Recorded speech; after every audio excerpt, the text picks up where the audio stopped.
Olá, meus caros, estamos de volta. Então, vamos falar da responsabilidade pelo vício, tá?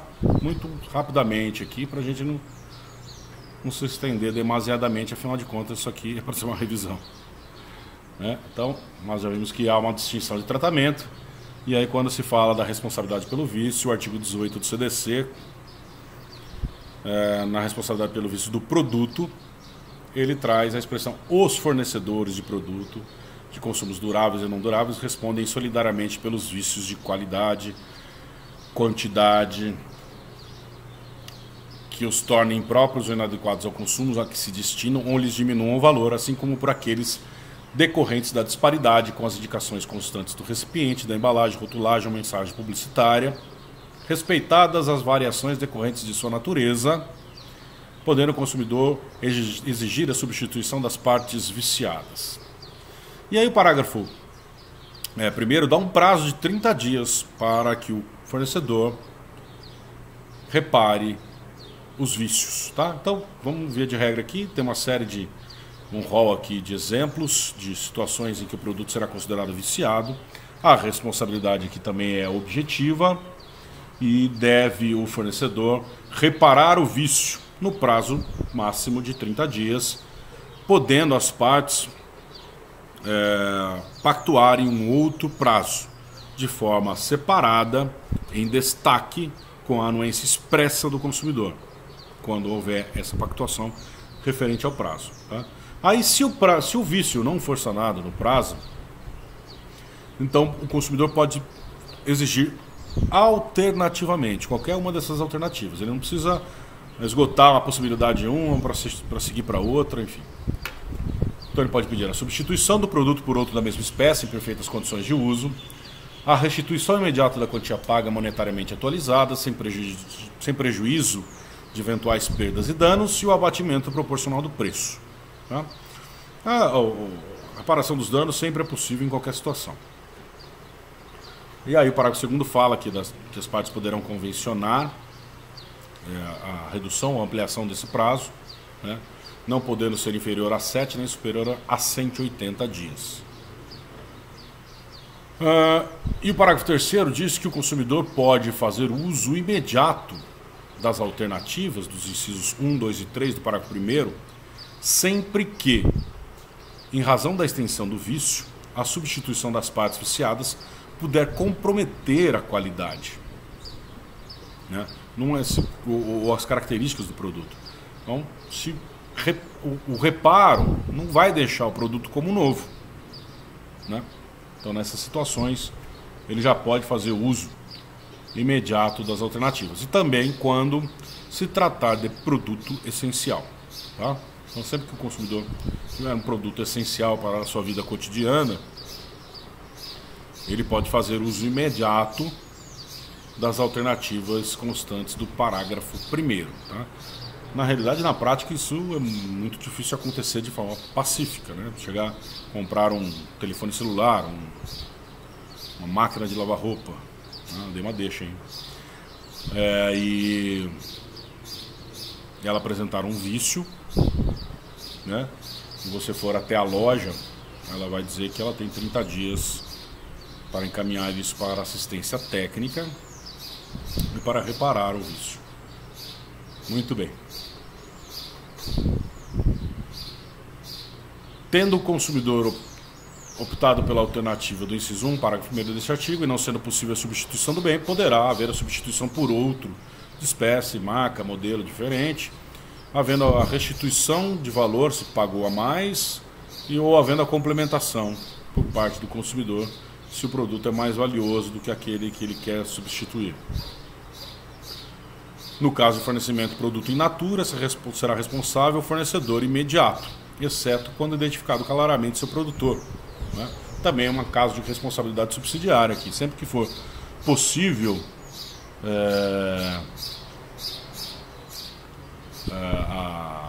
a identificação do fornecedor, então fornecedor originário, ele também será solidariamente responsável, tá? Não é uma responsabilidade subsidiária. Eu falei bobagem aqui. Aqui, a responsabilidade pelo vício, nós já sabemos, é do fornecedor. Então aqui é tanto o fornecedor originário quanto o imediato. Tá? Eles serão responsáveis. Aí, obviamente, quando não for possível a identificação do produtor, no caso de fornecimento de produto in natura, então será responsável só apenas o comerciante. Né? Dispositivo meio sem sentido. Parágrafo C. São impróprios ao consumo os produtos cujos prazos de validade estejam vencidos, os produtos deteriorados, alterados, adulterados, avariados, falsificados, corrompidos, fraudados, nocivos à vida ou à saúde, perigosos, ou ainda aqueles que, em desacordo com as normas regulamentares de fabricação, distribuição ou apresentação. 3. Os produtos que, por qualquer motivo, se revelem inadequados ao fim a que se destinam. Quer dizer, uma tentativa de abranger aqui todos os produtos que apresentem algum problema, algum vício, né? Um rol exemplificativo.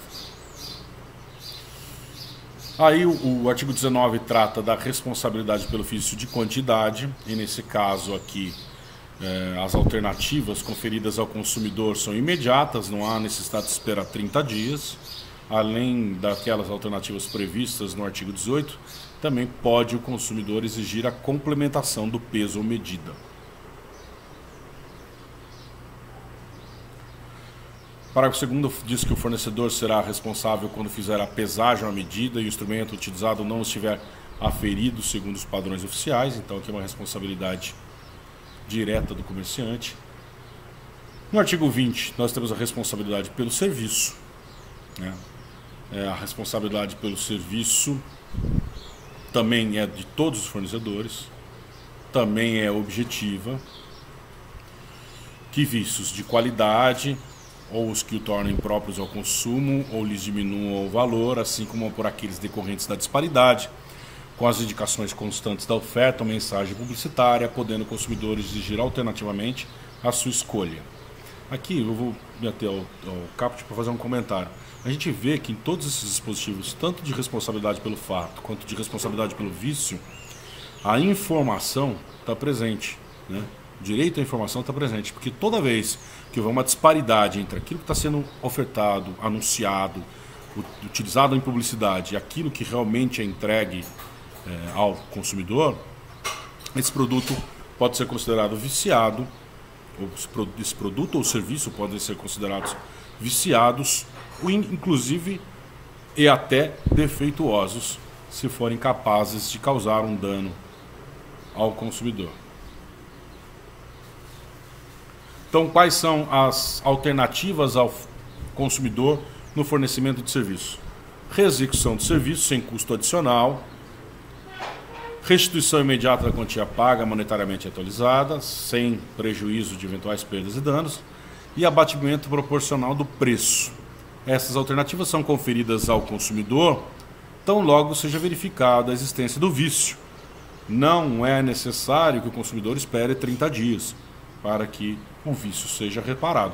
Aí o parágrafo 1º é muito interessante porque ele dá ao consumidor o direito de confiar a reexecução do serviço a um terceiro, a um outro fornecedor de sua confiança, né? E arcando o fornecedor, aquele primeiro fornecedor de serviço que forneceu o serviço viciado, com os custos do fornecimento deste mesmo serviço por outro fornecedor escolhido pelo consumidor.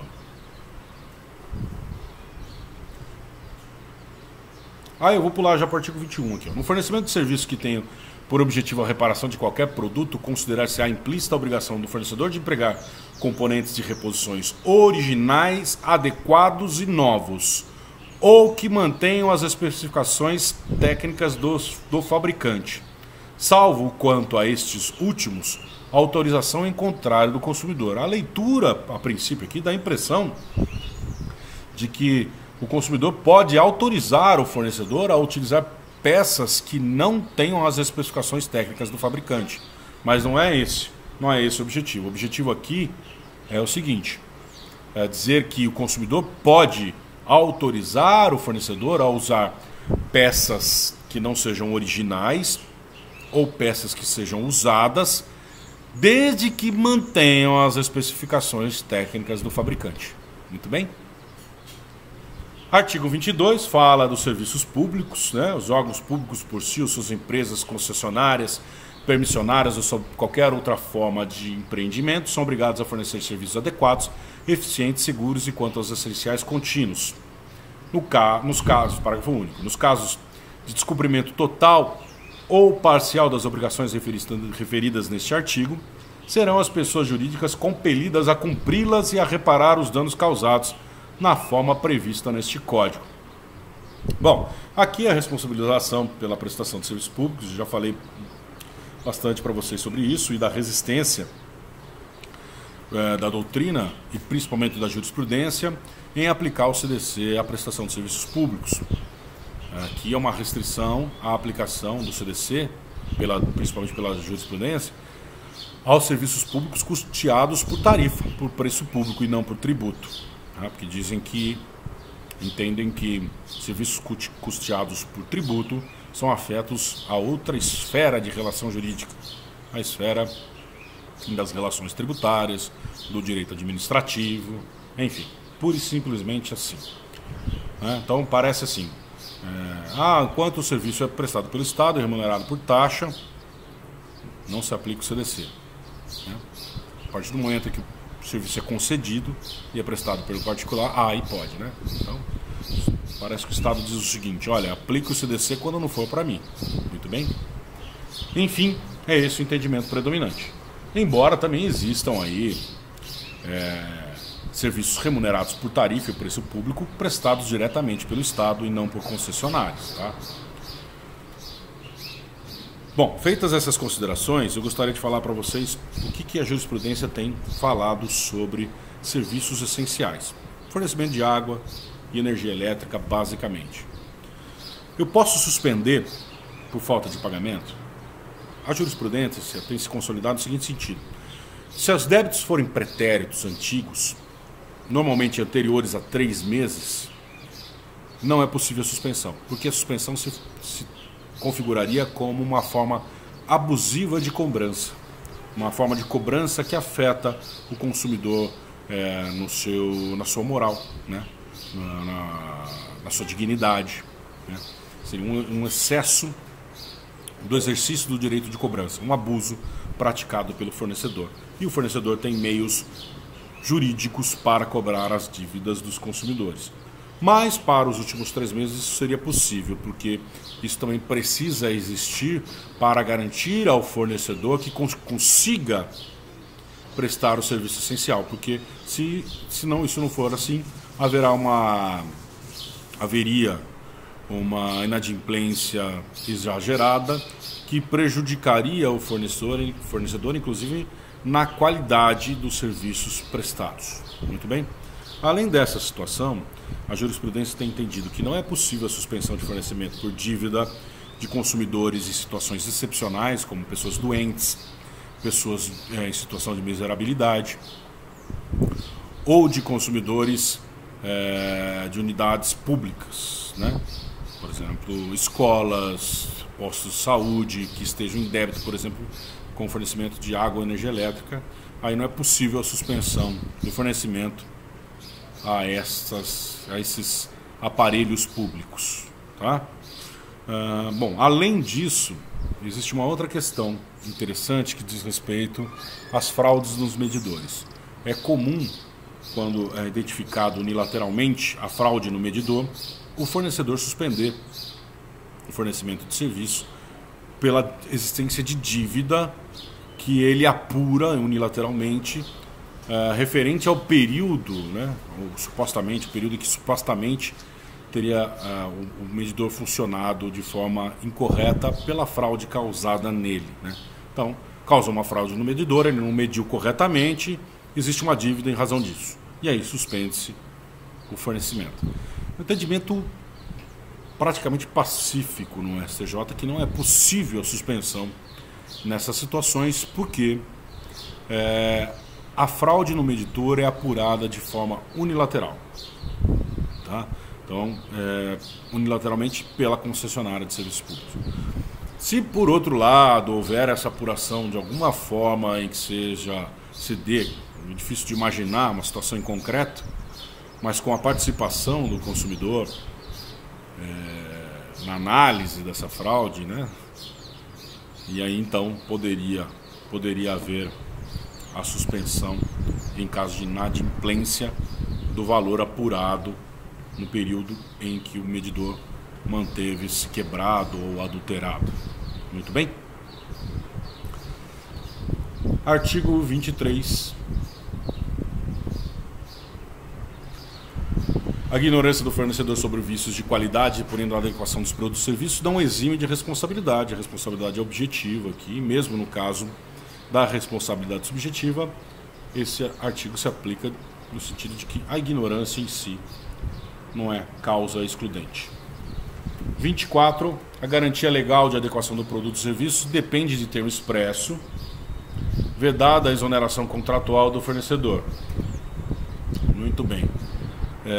Claro que a garantia contratual, a garantia legal não depende de termo expresso. Por quê? Porque ela está prevista na lei, né? E é bom a gente entender aqui que a garantia contratual ela é sempre complementar à garantia legal, né? Então somam-se os prazos. 25. É vedada a estipulação contratual de cláusulas que impossibilite, exonere ou atenue a obrigação de indenizar previstas nestas e nas seções anteriores. É vedada a estipulação que impossibilite ou exonere. Agora, com relação à atenuação, existe exceção, está lá no artigo 51, inciso 1, na parte final do inciso 1. Muito bem? Parágrafo 1º. Havendo mais de um responsável pela causação do dano, todos responderão solidariamente pela reparação previstas nesta e nas sessões anteriores. Responsabilidade solidária dos partícipes da cadeia de fornecimento. A gente já falou muito sobre isso. Parágrafo 2º. Sendo o dano causado por componente ou peça incorporada ao produto ou serviço, são responsáveis solidários seu fabricante, construtor ou importador e o que realizou a incorporação. Veja só, a gente já viu que a responsabilidade do fornecedor pelo fato do serviço é de todos os fornecedores, né? E aqui inclusive reforça isso, né? Se um prestador de serviço usou uma peça defeituosa que causou o dano, o prestador de serviço também responderá solidariamente pelos danos causados. Muito bem, gente, era isso que eu tinha para falar para vocês, trazer para vocês em termos de revisão daquilo que a gente viu nesse bimestre. Espero que ajude, né, no estudo para que vocês realizem as provas com mais tranquilidade. Muito bem? Ficamos por aqui, um grande abraço.